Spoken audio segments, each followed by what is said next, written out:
Hey guys, another short little video. Today is going to be using the thread chaser on the spark plug holes.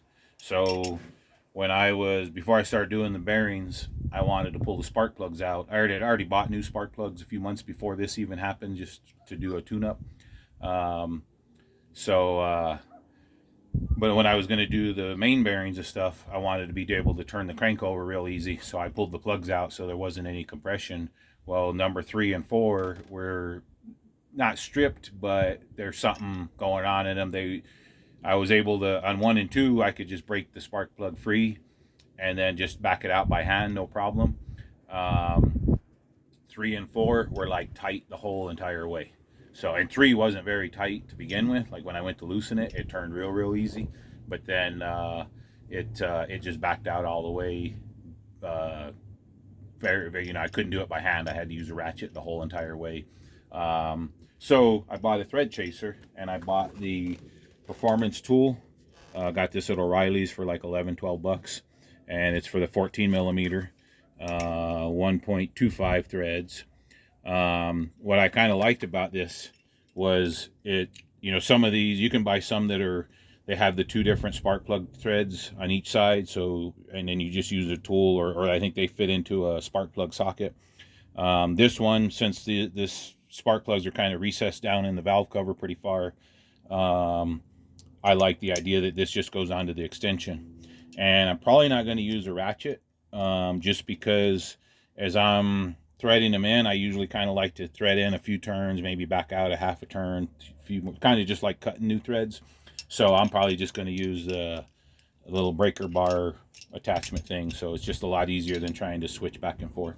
Now they tell you on here, instructions say lubricate threads with cutting oil, which is probably a great idea if you're using this on a cylinder head that's off the engine. Since the cylinder head is still installed on the engine, and I don't want little metal shavings going down into the combustion chamber, what I'm going to do is coat this with grease. So the grease will trap all the threads, or all the metal shavings, sorry. So that's what I'm going to try. It's just a little one thing you can do to try to help keep getting metal shavings down in there. It's a little bit windy today, so I apologize if the mic picks up a lot of wind. We're going to try not to. But then the other thing, we got some military planes flying their maneuvers today, or doing their practice.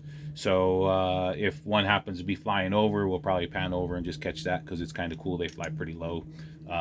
Sorry, I don't know what kind of planes they are or anything. So, but you may find it interesting. So let me get some grease on this, and then we'll go outside and we'll try doing those 2 spark plugs. You can pause it. Okay, so I put quite a bit of grease on that. So you're going to want to try to keep it really centered and straight, as you're going to want it to cut the threads, and hopefully it goes in pretty easy. Like, it's going to want to follow the old threads. And okay,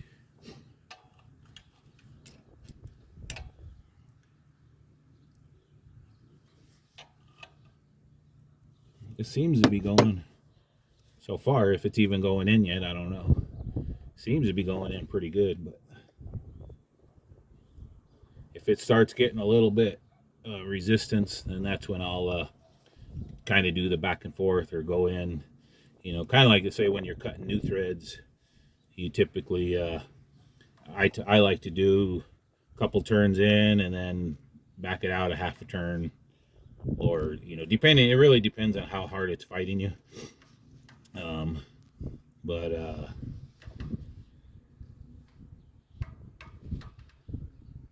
sometimes it's half turn in and a quarter turn out. Kind of the same as when you're trying to take out a bolt with like bound up threads. You don't want to just crank on it, because if you do, you'll end up with a broken bolt in the manifold like I have, which that'll probably be one of the next things I address. Okay, we're getting a little bit of resistance there.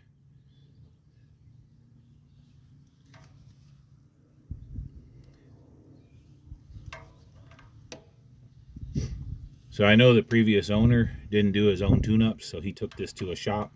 So I have a pretty good suspicion, pretty strong suspicion, it was probably the shop that had cross-threaded these or whatever. And you know, most people, if you own something, you're going to take a little more care of it when you're a shop doing it. Just as a daily, you know, just another job, a lot of times they don't care and they just end up doing it. Okay, so it got tight right there. I'm thinking it's already bottomed out, so I'm going to go ahead and just pull this out and see what it's looking like.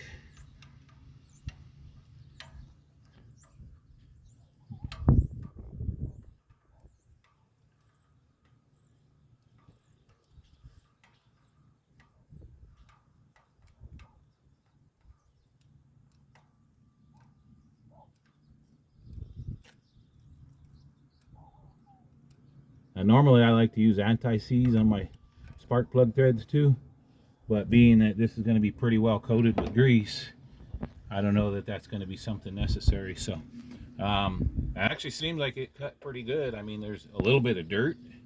I don't see any metal shavings on there. If you want to get a closer shot, I know I had cleaned these spark plug holes out pretty well. You know, like before I pulled the spark plugs, I sprayed uh, compressed air down in there and a couple paper towels to try to clean it up as good as I could.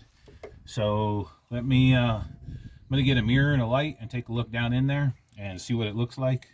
But that's basically the steps and procedures to do it. So I may make another little video doing this other one, but if not, then that's kind of the way it is. It's pretty simple. All right, thanks for watching.